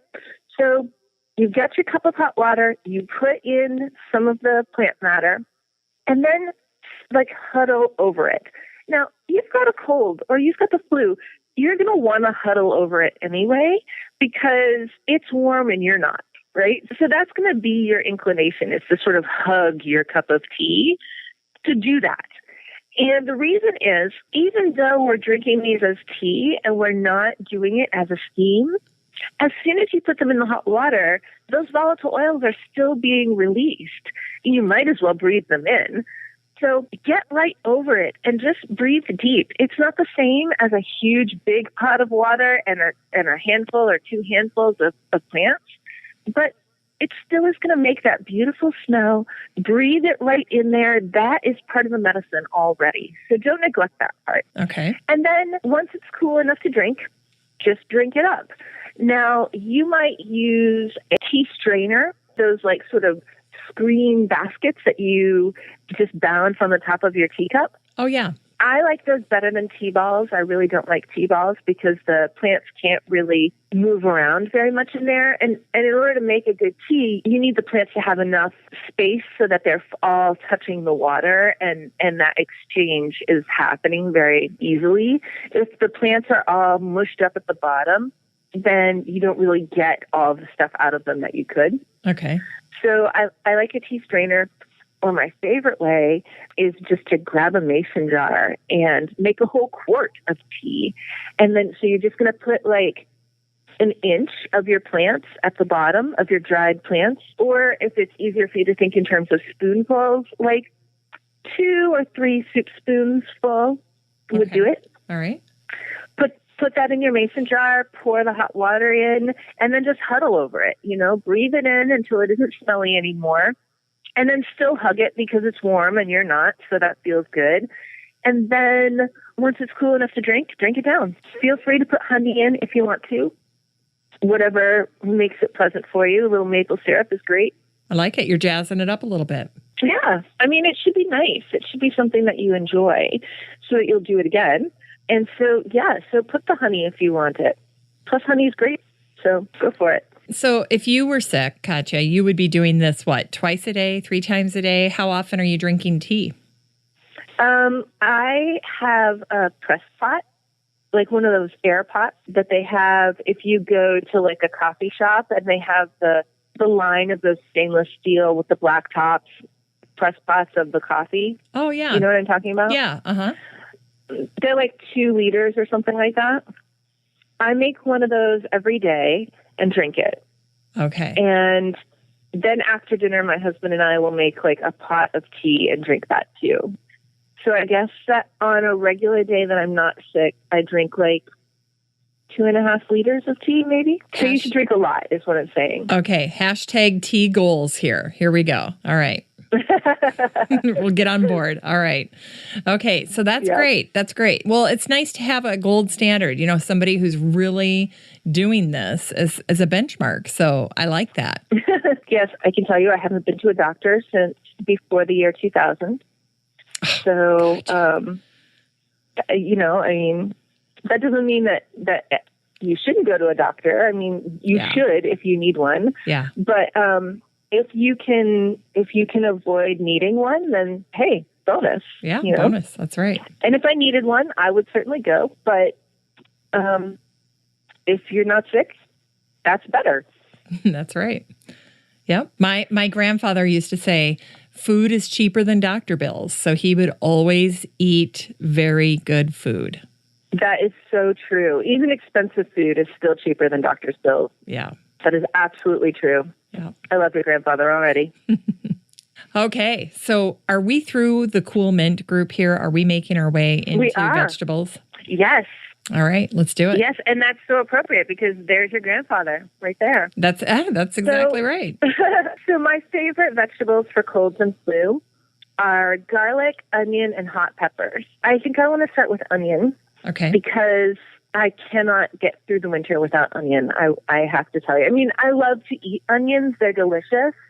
They are immune boosting. They have lots of qualities. In fact, sauteed onions, there was a study that sauteed onions have some antidepressant activity, which I find utterly fascinating. For me, the real place where onions become like I cannot live without them is when I have an ear infection. I am really, really prone to ear infections. I had tubes in my ears when I was a kid, and I had ear infections all the time. If I go out without a hat, forget it. I will have an ear infection. Okay. So me and onions, we're inseparable in the winter. And the way this works, and it might seem a little funny, I learned this when I was living in Russia. I went to university in Russia, and I, of course, immediately got ear infections. And the girl that I was living with was like, oh, well, I know what to do for that. So what she did was she took an onion and sliced it as if you're going to put it on a hamburger, so that it looks like a bullseye target. You can see all the rings in their circle. Yeah. And you slice it about a quarter of an inch or a half an inch thick. And make 2 slices because you have to use it on both ears. And you put it in a pan with a little bit of oil. You're just going to saute it until it is uniformly hot. We're not caramelizing the onions. We want to get it hot all the way through. And then you take 2 soft cloths that are not too thick, but also not too thin. And you wrap the onion in the cloth. And then you put the onion on your ears. And so we call this Princess Leia ears. That's what we used to call it when my daughter was little. And you literally just have onion earmuffs. That probably sounds like the craziest thing that you've ever heard, but let me tell you the science behind it.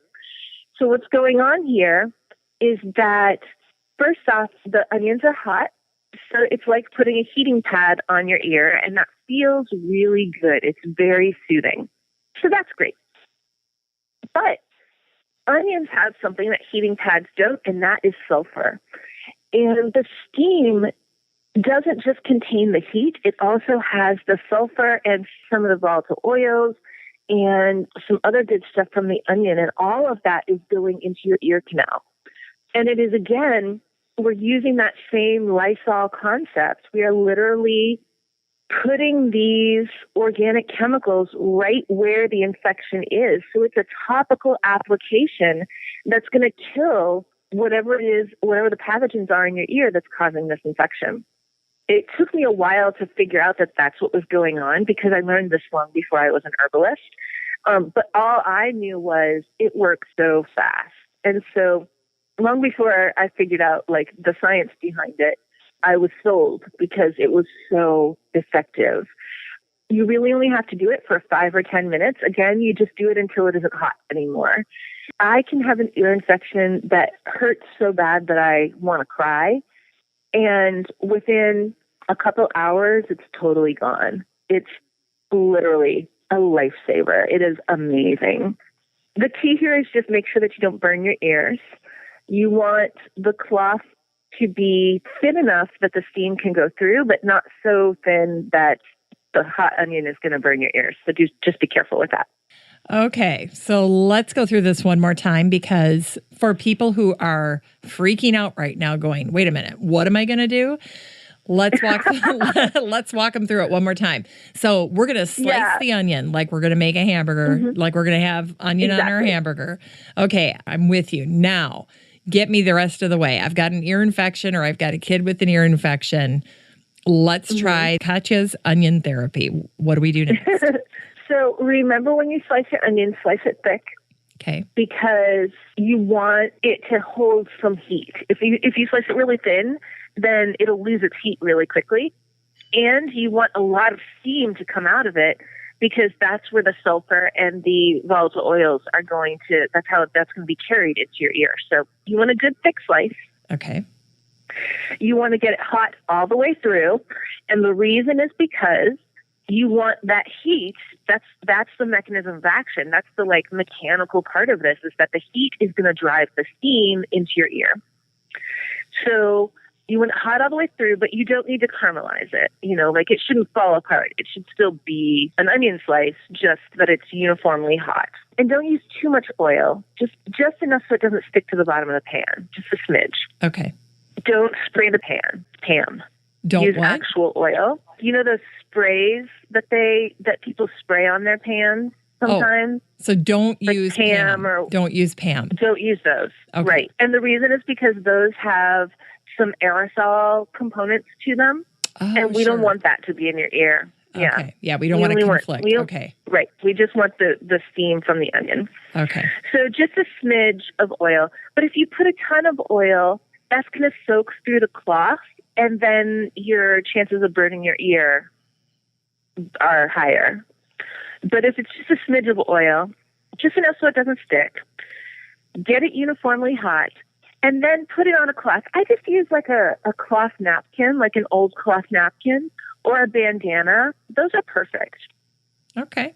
And wrap it, fold it over a couple of times, test it out on your hand to make sure that it's not too hot, and then literally put it on both ears. So you can just pretend like you're the cartoon character that has both hands over its ears and is saying, la, la, la, la, I can't hear you, Okay. You can see that image. Yep. And just hold it over your ears. Usually what I do is, at this point, I feel so cruddy that I'm curled up in a tiny ball on the couch. Yep. So one ear usually hurts more than the other. So I'll lay down on that side and put the onion under it, and the other side I'll just hold. I'm with you. I'm laying on my bad ear. I totally get it. Okay. Yes, exactly. Okay. And you definitely want to do both ears. Okay, definitely do both. Okay, all right. Yes, because that phrase, in one ear and out the other, that every mother has said to their teenagers or whatever. Yeah. That's actually true. There are tubes that it's not one straight shot, but pathogens can go in one ear and out the other. So you do need to treat both. They're connected through your sinuses and your nasal canal and a bunch of other stuff. It's not really like a straight tube, but you do need to do both ears regardless. Okay. And then just lay there till it isn't hot anymore. And the very first time you try this, you might be super skeptical, but immediately you will be sold. I learned this long before I knew anything about herbalism. My mom was a nurse. I grew up bleaching everything. I did not grow up in an all-natural household at all. And this was my first exposure to any herbal thing. This and just regular old herbal tea because it tastes good. But this was my first time that I ever had any kind of herbal medicine or natural medicine. And I thought that my roommate was absolutely off her rocker, but I did it because I felt terrible and didn't have enough energy to fight. And, oh my goodness, I can't even tell you how amazing it is. All right. Turn the car around. Let's go get some onions. Yeah. And do it 3 times. If you feel crappy, then do it. And then a couple hours later, do it again. Okay. But literally, if I can be that sick where I'm really going to cry about it, if I do it 3 times that day, the next day, I'm fine. I'm ready to go. It's amazing. All right, let's talk about the others. We've got garlic and hot peppers. Okay, so both of these will clear out your sinuses, and lots of people really like to eat a raw clove of garlic every day and say that it makes them never get sick, and that's cool. But it's actually very hot, and a lot of people, that is too much for their stomach. It just burns. So I would say, instead of eating a clove of garlic raw every day, I mean, if you have a stomach for it, then go crazy. But for so many people, that's not very fun. So instead, what I like to do is peel a bunch of garlic, put it in a jar that is half full of apple cider vinegar, and the other half is honey. And I make garlic pickles. And that's all you have to do. You just do that. You let them sit there for a couple of weeks, and presto, you have garlic pickles. Now that I can easily eat. And you can make salad dressing out of the honey vinegar. What does it taste like? Like sweet and sour garlic. Oh, okay. Yeah, it's really good. It's very easy to do. And it really does just help your body kick into that immune boosted action state. So if people around you are getting sick, that's when it's time to drag out the garlic pickles and just have some every day. You don't have to eat it all by itself. You can put it on top of food. It tastes really good, but it doesn't have that same I'm going to set your stomach on fire kind of feeling that eating raw garlic does. Okay. And then hot peppers are also excellent. And I remember when I was very first learning herbalism, I was like, wow, herbalism has everything except decongestants. Like, that's so great. And I don't know why I even thought that, because I grew up in Texas and I loved Mexican food, but I didn't think of that as medicine. But if you've ever gone out and had Mexican food or really spicy Asian food or whatever else, as you know, those hot peppers will get your nose running even if you don't have a cold. Yeah. So that's how we're going to use them. Okay. Get yourself a bunch of hot peppers, and if your nose is completely stuffed up, instead of reaching for the NyQuil or the DayQuil or whatever, I mean, if that's what you need to do, then do what you got to do. But try some hot peppers. It will clear everything out. Plus, you're getting all of the value, all of the nutritional value of those vegetables on top of it. And that's just nothing to sneeze at. I like it. And, you can take all three of those, the garlic, the onion, and the hot peppers, chop them up coarsely, and put them in a jar of vinegar and honey if you like, and pickle the whole thing. And then you can add that to soup broth to give it a nice kick. You can just drink the vinegar straight. People call that fire cider. And it's super easy. It's really good when everybody else is sick and you're trying to fight it off. But it's also just delicious in soup. And soup is good food when you're sick. And then why not add that little extra kick that's going to help clear out your sinuses? Now, let's go shopping together a second. You and I make a quick trip to the grocery store. What are some of the things that you want to have on hand that you're going to get at the grocery store for this time of year to avoid cold and flu? Well, anything on this list, you can't usually get Monarda at the grocery store. Yep. But you can get thyme and sage, rosemary, oregano, peppermint, spearmint. Sometimes you even find lavender. And you can definitely get garlic and onion and hot peppers. You can toss some horseradish in with that too. That will definitely clear your sinuses. So if your grocery store has that, I like to have some ginger and lemon on hand because, if you're going to do that lemon water trick, I also love putting ginger in with that. And ginger and lemon together with some honey are great for a cough. That's my favorite thing for a cough. I like it better than, you can get the ginger lemon cough drops. Yeah. But those are candy, basically. Yeah. So right. I would rather drink ginger lemon tea with honey in it, because any way that I can get more fluids in when I don't feel good, that's actually better. It's going to help my kidneys to fight off and filter out all the stuff that needs to go. So in this case, what you're doing is you're heating up your water, then you add your lemon slices, and then how do you add the ginger? What's your best way to do that? You can just slice it exactly like the lemon, or slice it as if you were going to put it into your dinner. And you don't have to chop it super fine or mince it or any of that. You just slice it in like a coin of ginger. Yeah. And just toss that right in there as well. Maybe put in 2. I like ginger a lot. All right. I like it. Anything else that we'd get on our little shopping trip? A lot of vegetables, tons of vegetables, and some chicken broth. If you don't feel like making chicken broth yourself, then just get chicken broth at the store and toss in a ton of vegetables. Mushrooms are great if your store has them, especially like shiitake or maitake mushrooms. Okay. That's another immune boosting food. But any mushrooms at least are helping you out with protein and stuff. And just put it in the soup. I don't really like to eat a lot when I'm sick, but I'll drink soup broth. That's fine. So even if I put a bunch of vegetables in the soup and I don't really eat them, still we have vegetable tea, basically. A lot of the good stuff from those vegetables are now in the soup broth, and I can just drink that down. And that's kind of all I feel up to when I'm sick. Yeah. Any other immune boosting recipes that you can think of, Katja, before we start to really get into the cold and flu season?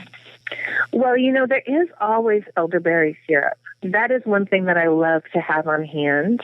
Syrup takes a little trick to make, but if you already know how to make syrup or if you know how to make jelly, it is basically the same process. You're just going to boil those berries down with some water and boil them down until, you've reduced the liquid quite a bit.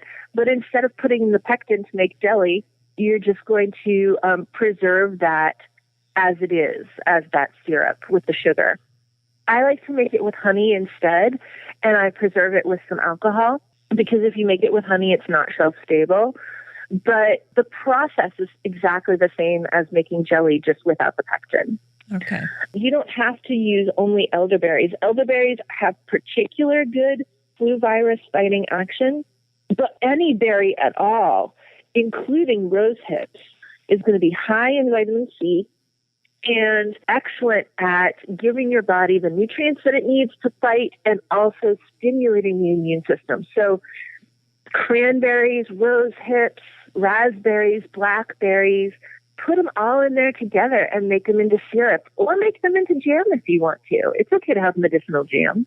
Now, one of the things that you mentioned when we were talking earlier this week, you said a lot of this you can just integrate into your everyday food choices. So start doing that now. That's a step you can take.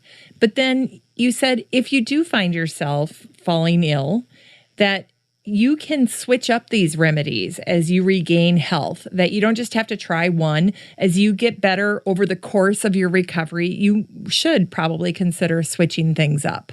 Yeah, for sure. So every plant in the world is a complex combination of organic chemicals. If we think about pharmaceutical medicines, they're just one chemical, usually, or they might be 2 or 3 put together. So if we're thinking about the chemistry of our medicine, then plants are a much more robust kind of medicine, at least against the things that they're good at fighting. So I'm not necessarily universally saying that plants are always more robust than a pharmaceutical option. Sometimes the pharmaceutical thing is what you need. But plants are a much more complicated response to a pathogen, which means that if we start switching up our plants, then it's like having an entire team of people who are helping you to get a job done instead of only one person helping you get a job done. And so for starters, that's the most basic sense of switching it up.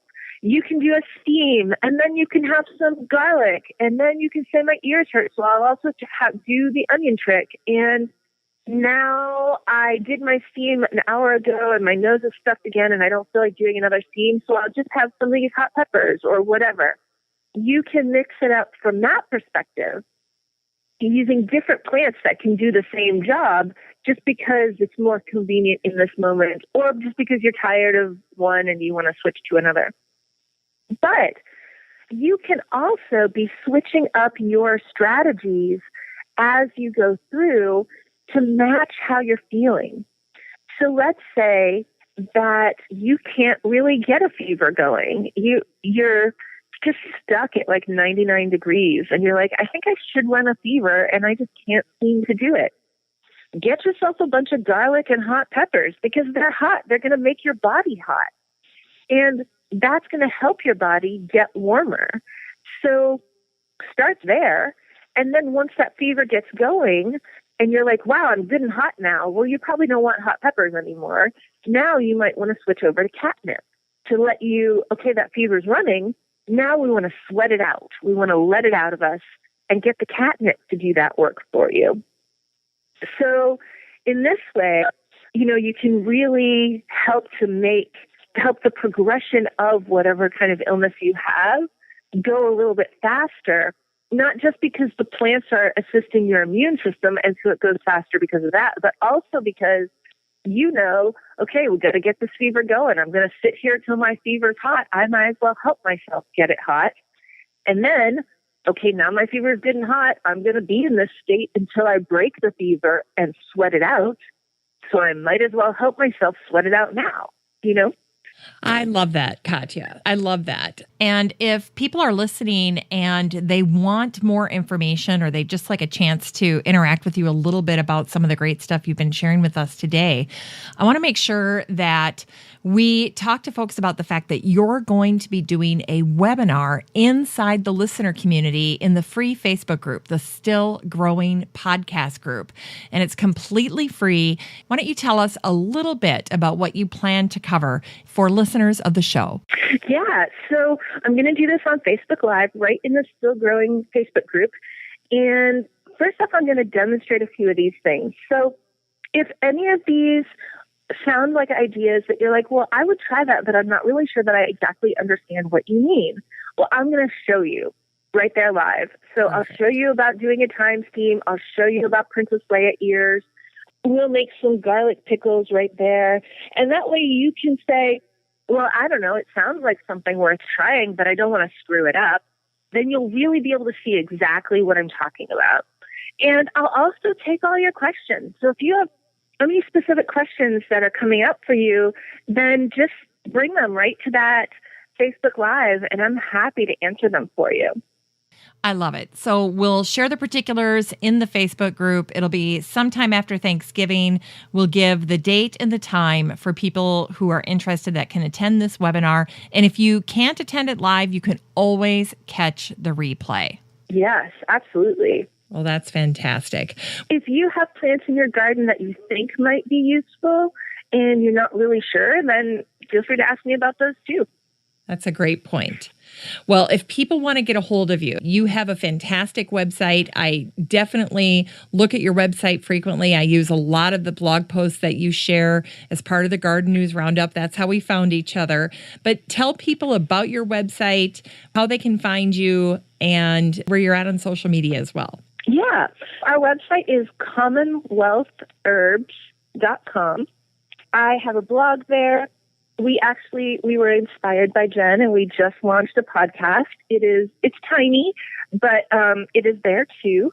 We have online classes that are video-based classes. You can see my husband and I teach together, and you can see us both demonstrating everything. And lots of other information and material there that you can check out. We actually are putting together a very special gardener's bundle that's just special for your listeners. And that is going to be 2 video classes. The first one is called Materia Medica, and that's an old word that just means learning about the plants that we use as medicine.